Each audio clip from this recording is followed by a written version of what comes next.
Whamara to tua koe whengmare mau ke mau whanonga ke reo whai whamui o hea whion. Mau kore ke arofa mai mua ke tatala e pouri me mau ngahi ata mai. Whamoluang mua mau ngahi loto maka.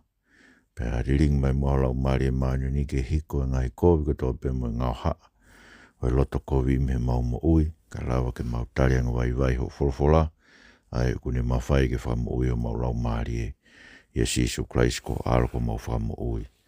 Amen. Kainga koe ukore ke ufanga toi be ngahi tala whatap ko toi be ku whaafaket pe me wharen ka tā mua whpalu. Whahaka te tau proklama whawiki koe ne lotu tohi tapu. Ai lotu whainuine ki tau tolu me tohi tapu. Ai mea ke tau tui ki ai.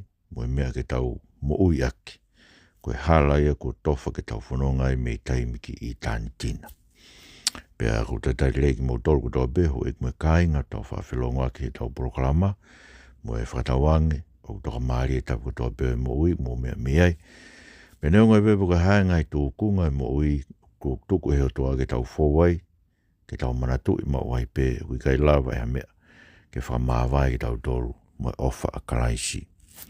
Lele bepo ke tau proklama ako. Proklama ako koe ne diploma e Biblical Studies, Graphi Bible College. Kono whawhofa proklaman ko e kulere pe i he ope.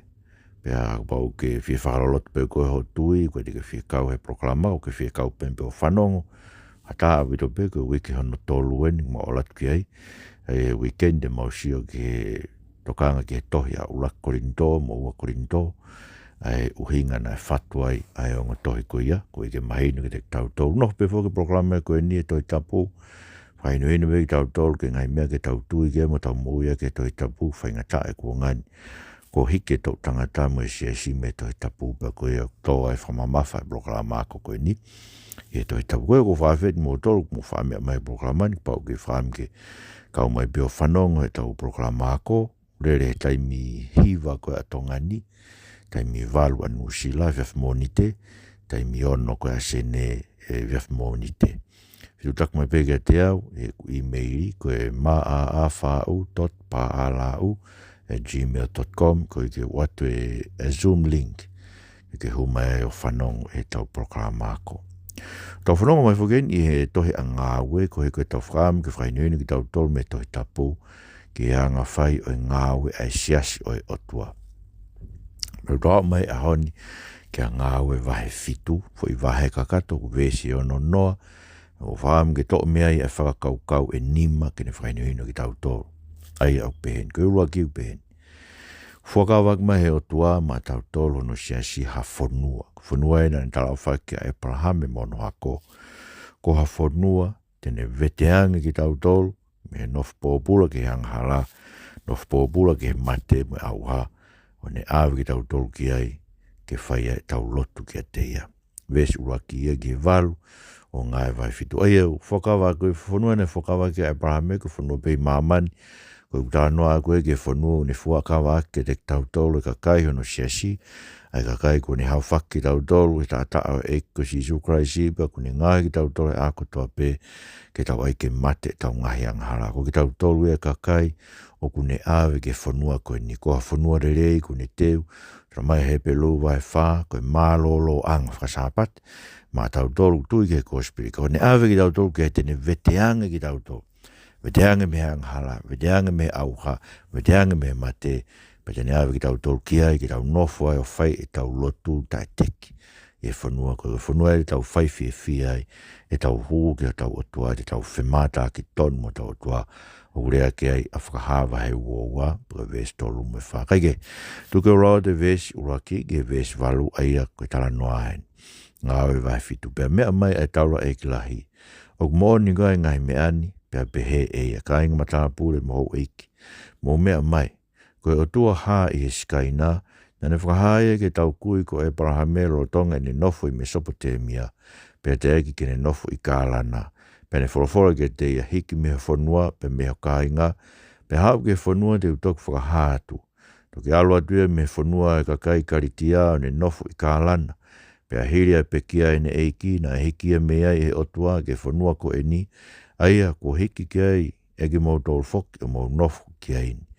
kana i kai tene fuaki ke te ia I hakonga kere ke whiunga mono topu wa ua noa no tofia. Kana ane tala ofa, tene mātua ki tukuia mo ona, pia mohano hako a mo iyo. O kuikai haane whanau. Pia nai wholofola ai otua. Tokua nofo muri hono hako I whanua o haka kaike. E te nau whakapōpura I ki nau tolu mo ngahe kovi o whange au tau. Pia mea mai ai otua. Te whamau I ka kaiko ia te nau hopoati ki ai. Pia hiri ia te nau hiki atu me ai. Pia te nau whai nau lotu kia te au I potu koe ni. Pia nane tuku kia te ia fuakawa kamu. Pia I hene pehe na ne mau hafoha ko Aisake. Pia ne kamu ia no aha walu. Pia mau Aisake a se kope. Pia mau se kope a kaungu mau a peteri ake. Frofora tonu ia tau eiki. Pia veta ike tu. Aia, koe malanga ni a se tiveni koe raki. Maa ata ia e si na tolo maka ia ia. Manat mana o mai ka o whamoni loi.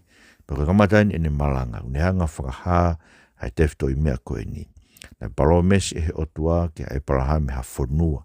Ne kai tene ange I hakonga o Abraham he fonua ko ia o sina ni tala ofa e fonua e tuku ia mono hako a mui.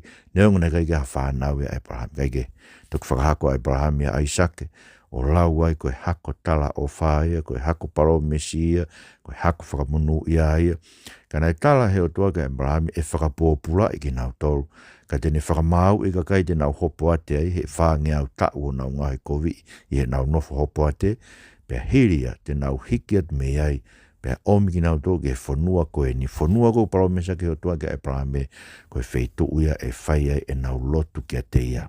Pena whai he otua whakapapau I ne palomesa koe ni ake fuakawa kamu, e nane ange ia ki a Abraham, pia whakapapau ia ki a Aisake, ne kamu I an aha walu, pe hoko ai a se kope, pe hoko ai kaungu fulmau pe teri ake. Aia, tuk whakaholo ia e hako ko e parahame na tala o whaka. Mea mahu inga hei ni ki tau ilo.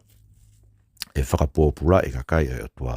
Ka e veteanga ki nau tolu, pe a hiki ki nau tolu he otua me pōpura ko ia awe ki nau tolu ke whanua, te nau whaia e nau lotu. Te o nau toko whanua tala o whai. Mo manatu koe whanua e koe na tala o whai ke Abraham mono hako, ko Isleri au e aho ni. Ko mea tau pōpō ma oi begi Isleri, e ngahi tō kua ko tau pēr moi neunga tu a mamani au whakawhepaki. Ke kakai au tō ki Isleri, kau tau tui ki tau toru, ko ngahi palo mes koe na whai he o tua ke he nau ngahi kui ke I tu pēr. Kai ke, koe whanua na tala ke Abraham me tora mai he pelu vai tātaha ke te tau toru, ves walu ke hongofuru, na sio whakalaka Abraham e koe whanua whakalangi. Ko hinga na kai ange e o tua hano tofia I he. Koe whanua ia e whai e tau hū ki a tau toa. Ka hinga koe mahu inga ia o e tau nofo a manaki ki hewa. Ni ko wham ke urea ke te mautou. Ko ke o steu ki ho o mate. O te ke nofo lata behen, pe o te ke irifia ke mate. Wa o ke kau whai whekau, ko tala noa ke te ki nau tau, pe ko nau teu ke nau mate, tora mai nau tau te ke nau fie mate ki nau tau. Ka museo, ke tau hola me mate tala hai te tau lava hola hepe. Ko mea mau inga tahe mo i ke tau teu ki. Tala mai he eiki ke te tau tolu whawhetai. Ne veteanga ke tau tolu me tau ngahi ang halaho i ke tau tolu ia kraisi e aho. Tene veteanga ke tau tolu me tēni ti whakataimi koe ni ko tau sino. Pane hiki ke tau tolu awe ke tau tolu ke whanua ni paro mesma ke te tau tolu. Ko me te tau whai ai koe lotu, koe hū, koe whawhetai. Koe hiwa whakalangilangi I ho tau eiki, whakamalo I ho tau eiki. Ka bau I gai ke ifo ke te koe ia e whai o e lotu e ahon. Aho whiohi mo eiki aho kotoa pē lau ho whorofora. Aho lotu ke te, aho lotu rilo, ho uki maha ki whamiri ke whai nau lotu. Ka bau ko koe ku tok whiwhia pe koe he alu ki whare lotu, whai ho lotu, alo malanga e whai lotu. Koe te ke lawa ko whai u mea koe api. Koe mea e whakamahino e mo ui ho wā mo eiki. U mea ku whai whare lotu, u mea koe ku whai he ware mo e poto. Whai whakatu asino, be ku whai kau whai whekau, koe whai peitu asino. Koe ke ha whahinga mo ui ia I loto he nau mo ui. Ke mahino ko ha nau wā mo ui mo eiko. Ki tau tolu, tau ilo eiko si Isu Kraisi. Tau ilo ta tono veteanga ki tau tolu me anga hala, koe mea e ta eiko si Isu Kraisi. Pea tau fia ki tau tolu e ko toa pe, ke ai ke mate tau ngahi anga hala, tau whanongai mo eiki, ke whanua koe ni me tala o whaki mai, ke te tau tolu. Koe ulaki me tau mao ko laki whakaukau ia, Whanua koe ne whaafkawa ke e parahame, whataipe, whanua ne whakawa ke te tautolu, ne awe ki tautolu hono kakai ke ne veteanga ki tautolu, me ang hala me ngai hai ai mate me hen, pate ne awe ki tautolu ke tau nofo ai mo eko si sukrasi ko te tu me peki manatu, koe koe taranoa koe ke whanua koe ni ko hamo he misi pe, mora ke mama, mo he misi e taranoa e kakai koe no pe he tokua, tau nof pei mahamani koe mea e upau. O pau whewhia mahamani a te ke mate ai li aki maho api mo paanga mo hafue ngai polo seki mai ngai mea koe na ke pore ai mahama koe ni li aki kotoa koe ka tāten toka ngai. Pea osmo mo uio li ki heri ka hano aonga mone la sisu hano aonga ke tangata ke ni maa mahamani. More no lau maare ko sisu klais ko toi tu me pekia ne haere ake o a fio e whanua koe ko talanoa ki ai. Ko no sino koe na i whaitoka, ko ia kuni a whio aki ai, pa e awe au ki ai, mo ki mo tolko toa pe, no futui pe i tai ke eiko si Christ. Kono ua, koe vesi hiwa ke tā hiwa koe whakaukau, pe ku kau he palani whamo ui ai o tua, ono whakapōpula i ki tau tolu, koe ka tau wau si ai ma whai whamo ui ai tau tolu. Mat koe ni palani whamo ui ki au ki tau tono whanua, ke tau lotu mo huai ke te e, pono uhinga tau whai whiawhia, tau lotu me tau huhen, tau iho tau wāmu e ki ke mo ui, koe tau ilo, tau nofu me amnak le lei, koe mea te tau hoko aduai i he. I whanua le ni awi ki tau tolu, ka kau i hene palani, hana whakapōpula i hono kakai, koe ke tau wa usia, hono mawhai whakamo ui, koe mea koe nea ngai, o omi ngai pōpula, koe ke anga hala, ngai mea koe. So wano koro atu, besi hiwa ke ta hiwa, o ngā e vai fitu, pēr me heka e kau beteria ke sifa, hono whatau e ki ispite. Kana ia teia e o tua, ne whakahawhia, me ne whainga tā kotoa be o ne tuku ke ne hā whakaofofa mo ngari poto ke a whelo, koe tu ispite, eina ne whakanofo ia koe pure o ispite, kai umā ai haa tu i kotoa. Pena e toha hongi ki ispite kotoa mo ke nani, pena la he whainga tā, pe koe nau ngahi kui, nei kai te nau mau ai mea kai a manu. Ka i mau tala noa a se kope o ku mā ia a ispite, na ne whekawat ke tau ngahi kui koe ulaki aluia. Pa i hono tu o wā, na ilo a sio sifa e hono ngahi tau ke te, hono ngahi toko wā, pa e a kia whelo e tu wanga a sio sifa, pa whekawange e sio sifa ke omi a se kope ko ene e ki mono ka i ngā kotoa, koe toko fit ngā fulu mo e toko nimu. Pena aluifa a se kope ki ispite, pena e pekia i e ia mo i tau ngahi kui, pena hiki ki nau tolu ki si kemi o te rio e whanua loto, na whakatau paanga e Abrahame me whanau a he moa e si kemi. Pe i he whakaau ke ofi mai e taimi o tala o wha e ne whai e o tua ke Abrahame. Pe tupu e kakai ispite o futolahi au pitu. Na whai pe malohi ispite hatu i na whaahinga ke. E na kai tene ilo ki a sio sifa. Pe whaasi a i eia o tau tupu a ngā o ne ngāhi kovi e tau mātua. Koia ni nau laku ki tua e nau kau vare ke oa na nau mo ui ke whalafolatonu a tau eiki. Whakawhetai ke tua aia. Ne tamai koe mena e hako nei meheka e kau beteria ke a sio sifa. Koe ka veinga foki o e malanga koe ni a se diweni o kutoki tala mai ke te tau tolu he vesi ni mataha o ene malanga aia upehe. Koe kakai koe ni ai o tua unau whee mao e whakamui o tua o kunau malere mao waipe ke teke i lau marie ma oni. Aia, koe ka matai. I tamai koe ko sio sifa koe o mai ke hoko nau whakamui. Nau whihia ki nau tolu gea, nau meheka ki ai pia ave, tā koa au hanga e o tua o ngāo e aki. Aia koe fui, ako naki whakaluku fua ia tala noa a seti veni. O ku malere ma upe ka kai e o tua ke nau teke, ke nau whakawhisi ngai, ai ngāwe e lau maari o tua ka ngāwe o tua he nau whakawhisi ngai, ai lau maari ma oni o tua ai, ke whakakato ai e ne tala awha whai whakamoi. Aia kua ngai koe nau teke a sio sifa. Ave ki ken, ave mea ki ispite nof po pula whai pe hoko e koe eiki o ispite katoa, pe ne hoko koe whai whakamu uio mamani katoa, koe koe ne tānaki mea toko ni ngai tau mahu, pe hoko koe whai whakamu ui, o kaua i pe mo se kope, pe mo hono hako. Koe, ka koe parania e o tua, maina o mitu pe e kauai a hono whakapōpula ki tau tolu. Ia kainga ku whanau i pe ki tau tolu koe kau pōpula ai anghala, whawhagea si situation vai valu, koe ia kuang hala koe pōpula ai anghala. Kainga, koe tau wau sia ai whai whakamu ui e tua ko pau ke tomu a ilo e koe ho pōpula ke anghala.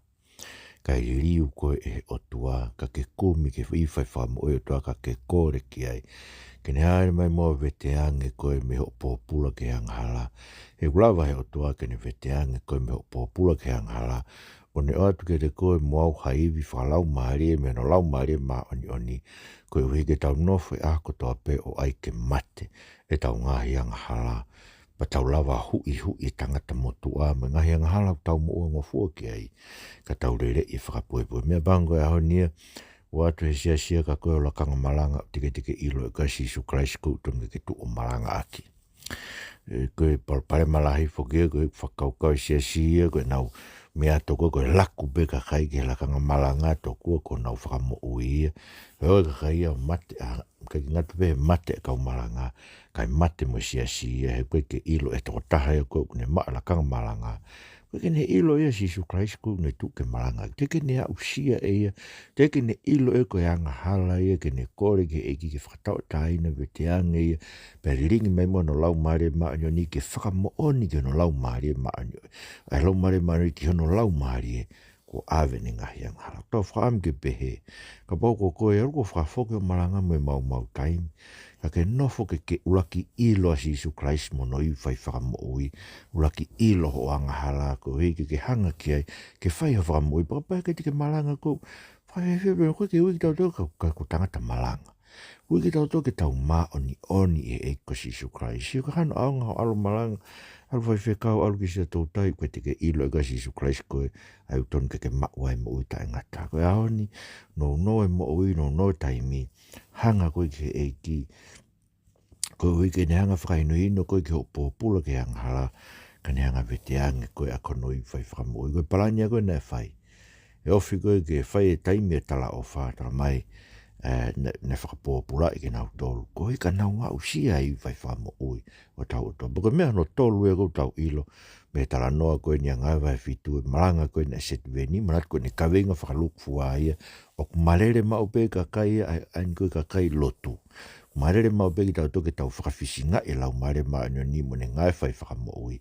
Ka o ngā hawe o tua he tau whakafisinga ko ia ke whakakato e ni ngai e ne whai whakamo ui. Ai ko mea no tolu o upeheni. Ko whai whakamo ui ai o tua te ke i mau behe he kakai na o whi mau e whakamo ui ko ia. Pegoia o ku hiki mau behe o tua ki tau tau me pōpulata ke pōpulata ko ui ko tau te ke. Tari te ke. Ai whai whakamo ui o tua. Ai a ko whakatata ko kwasi tā e konga koe ni te lau atu ko Moses koe na wanga te ke a Moses. Ka ko nau whakamo ui e nei omi ke whakawhia ki nā tō me nof pōpula ispite. Whanong kau lau wesi wanoa ke whātolu o e ngā aue vai fitu. Koe kuonga pe ia na e whanau ia i a Moses pe koe toko taha pe ia ke tau rekereka ia i o tua pe na e tauhia mahi na tolu e whare ni tamai pe anoria ki tua a na e whakahake ia he o whine o whelo o ne tauhia ma ne tama a ana. Pe na e ako i a Moses e whahinga poto kotoa e ka kai ispite pe a kaua e ne ngahi rea ma ne ngahi ngā aue.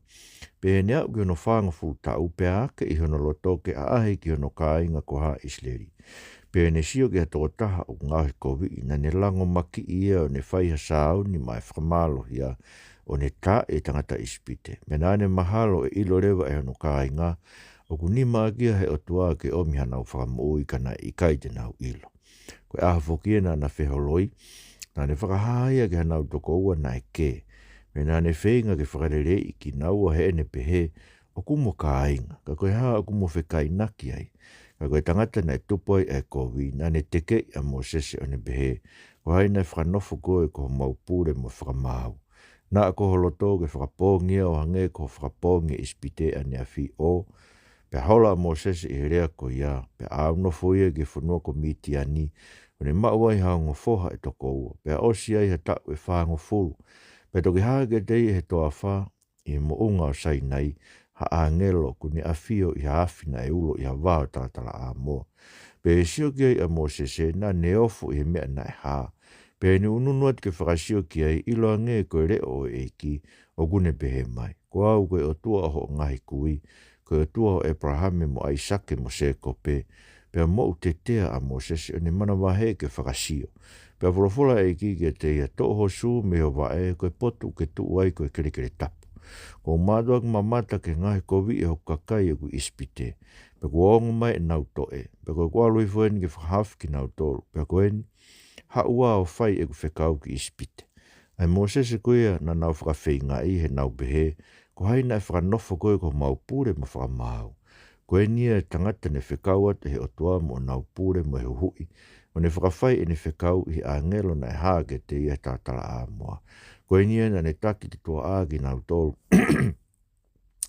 Hiri e ne whai ngai mea whakaafo ma ngai mana e whanua ko ispite. Mai tahe kula kai maa e toa wha o whaang fūtau. Ko enia e Mosese na e mea ki ha Iseri o pehe. Whakatu he otua ma mou tolu me mou kai ngā parofita. O ku hange ko au. Ko enia na ne i he siasi e toa wha ne whea ngai. Mai a ngelo he ne wholawhola mai ke te ia he moonga ko sai nei. O ne whea ngai foki mai tau ngahi kui. Koi ai, ia na ne mau e ngai wholawhola mo ui tupu a ke omi mo o tau tolu. Koi ai na i kai whi talangofua ke tau ngahi kui. Kana nau teke ia o nau foki loto he nau sioki ispite. O nau behe ke e lo ne ngauhi mai he tau ngahi o tua ke tāki hala. Ke tāki hala ke te tau tolu. He koe mea ke sea nani ko Mosese. Aina ne o mea ki tau tolu me ispite. Ui kai te mau ilo pe koe haku o hoko ke te ia. Pena ngauhi pulu i taimi ko ia. Pena o hake whei lau ke ai tori o nau haka he mea ne ngauhi e nima o nau tolu. Pea liwa ia o tua ne tukuangi nau tolu ke nau o tua ake hosteo langi. O angea ko ia o tuu he toi palo vita o pehe ha isleri. He na mou tauhi mai ha whei lau. Mo ngahi mea ofa. E tau e whaanga fulu koe e toa wha. Kai maana mou neke whanu ai tāpane kare o moa pe. Mo e whetu oi o tua ko re whanā. Ko e ongo whakatātā na mou ngahi ke lotu ki ai io. Te uhiki mou tolu ki toa Papilone ke whawhalatone o tau eki. Whawhetai ki o tua. Ka moso koe whailonga ia ka kai koe o mea tua ke whai whakamo ue ngai kua ngā. O ku tari teke i pia whea nekina ia. He una ome o rea ke wholawhola o tua kua mai. Hange peko Mosese. Ena ne mahalo ia he ne wakitāmate e ispite te nau ilo koe whakamo ue ia kana i kai. Na nau eke i na tō nau teke ia Mosese wesi wafitu. Peka inga tai. Te hanga o tua ia ui o omi. O whakanofo ko nau pure mo nau whakamau. Ka neke ke nau whi talangofua ki nau tō. Mosese na ne ome wholawhola tupua ange te nau tō. No nau teke ia o nau foki loto ki ispite nau ngau he kawhikoula he toa wha. Pero mena e hoko na ririu rewa nau o tua. O ne hanga o ri ake ki nau tolu ke nau o tua ake hosteo langi. Pea ne awe ki nau tolu ki toa Papilone. Ka inga. Koe whailonga bea kua koe tau no whai whehia ka kai ai rea ake te nau tolu. Ai ngai mea e wholawhola mo ui o tau tua. Tari te kei. Menga tai u tau manako ma beki tau tolu ke whakasi kakai, whaikai. Pea uha mahina bit peie me kau mau mawhai, kau whai whekau, ngai kau taha, ngai komiti pure koe ni tau ngai whatanga whalotu. Mnau whehia he whanong ke no lea ake te nau tolu whatontonu, e nau ngai mea ke whalawhala. Ta tau tope mo mea koe nai hoko, he rea aseti vena. Ne unianga rea ake o pehe, ko mou urunganga tu umau ia. Se haa so sifa, loto kovi ki motoke. Haa so a Mosese tari te kei. Peneo nanga o tua o whiria koe huhu i pa ange whalawhala ki ai, os tari te kei be nau tolo o whia nekina. O pehe ma wai pe ka kai a toa na tu me whalawhala he ngai kuonga ko toa pe. Tari te kei, pea o tolo makai, pea tāmate, pea rie kina. Ui kai haka kai ai o toa na urea ke whalawhala o toa. E mana koa, pe ange te ngā toroha ngai lakanga mahu inga o e siasi. Koe hui he mahino ke siasi, ko ui kai sa ia siasi ia, ke whanong kono rea ake na umo ue whalawhala a tau o toka. Mea no whaa. Ka neongo ia, koe o tua koe une whakamo ui ki tau tolu ke tau lotu ke te ia, o ui kai tene awhio e ia whare, ngauhi e nima o a tangata. Koe wahe fitu ngā ue, pe koe wes whaa ke ni manoa. Na e mau he tau ngahi kui tā pane kare tūkunga whakamooni, rotonga e nau i he toa whaa, hange koe tūtūni e ia nai wholawhola ki a Mosese. O whekau ke ne ngauhia ke hange koe whatātā ko ne mamata ki ai, ko ia na e tuk whakaholo ke tau ngahi kui, na ia sio siua, o nau omi ki heni rotonga, e nau mau mai ai whanua o e ngahi whainga sentaire. Ia nai whakateka atu ki nau tolu he o toa me he ao e tau ngahi kui. O nau whai a kia o au ke kuonga o te vita. Ia i ena maari e moe o toa. na ne kore ke tuku maana ke kumi ha mei whakaheke heke mo e o tua o se kope. Pea langa e Solomone mo ona ha whare hau ka neongo ia, ka talai hai o awhio ai eiki tau poto ia mea o kungahi e nima.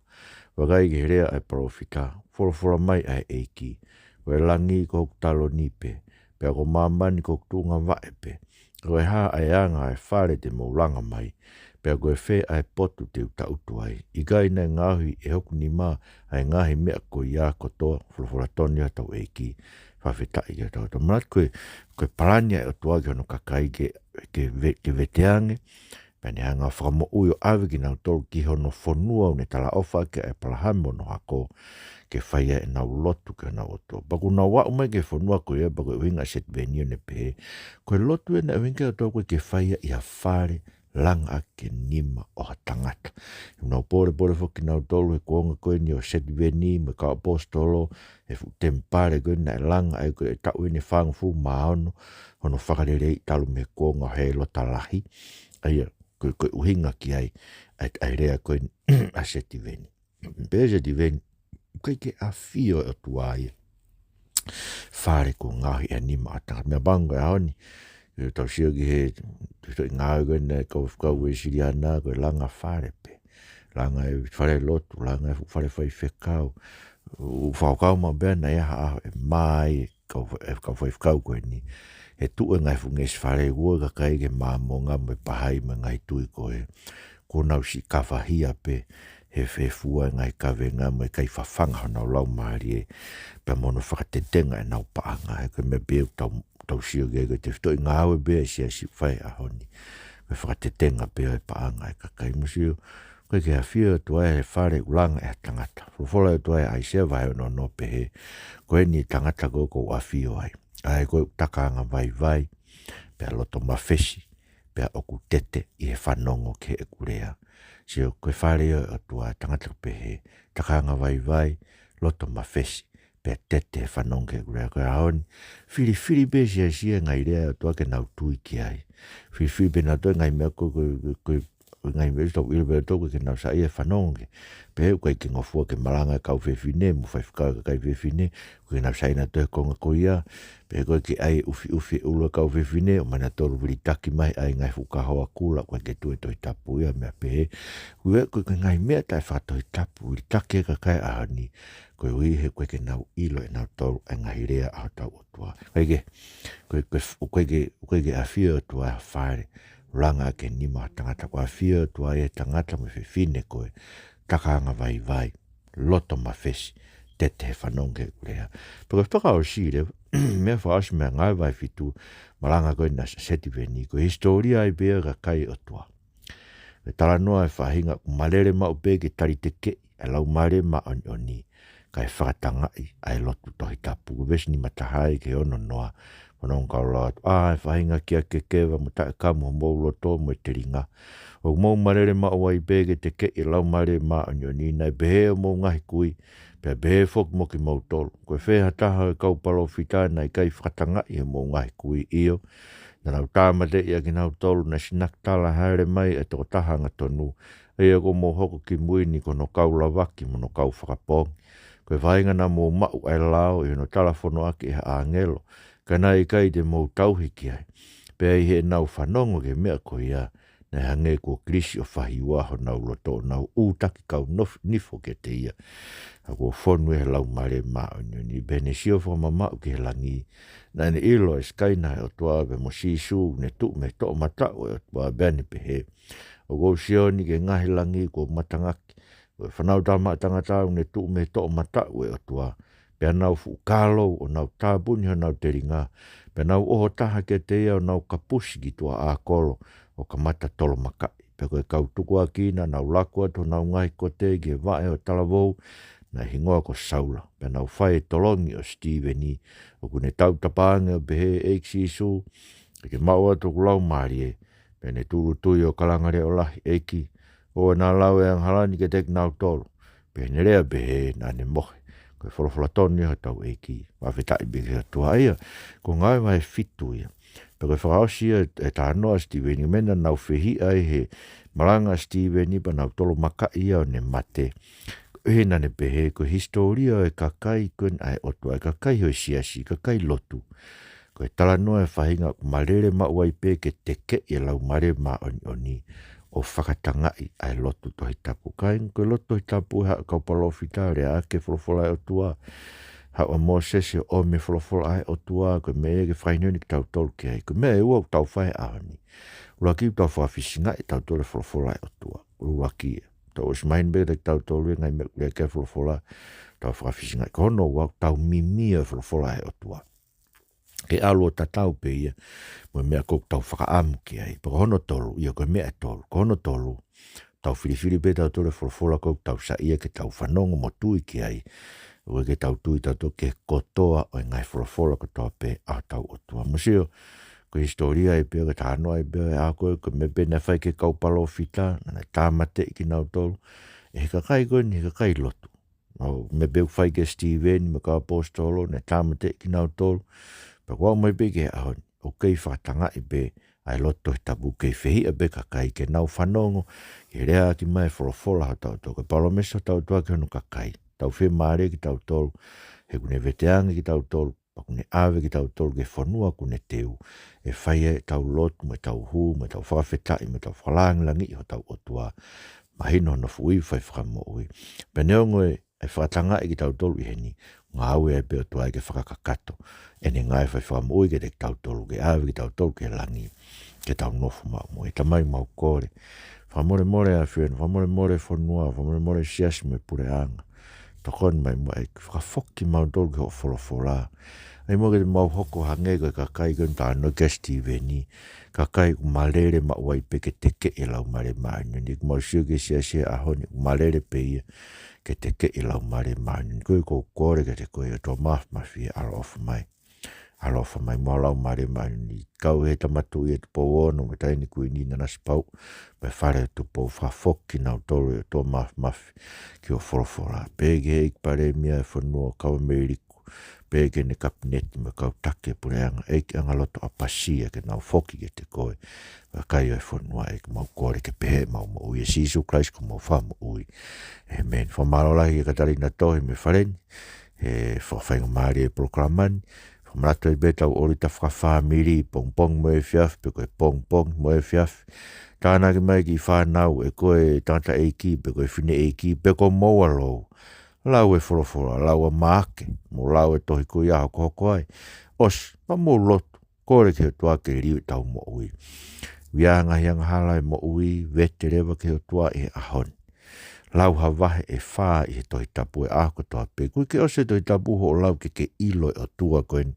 tau tala noa ke tala mai Steveni o tari te ke ima be o tua e koe ni he tau tangata ko toa pe ka kai lotu tau whamalo ke tua koe ke ngai lei toa pe tau inasei malo pe tu mo mea mai mo mea kua whata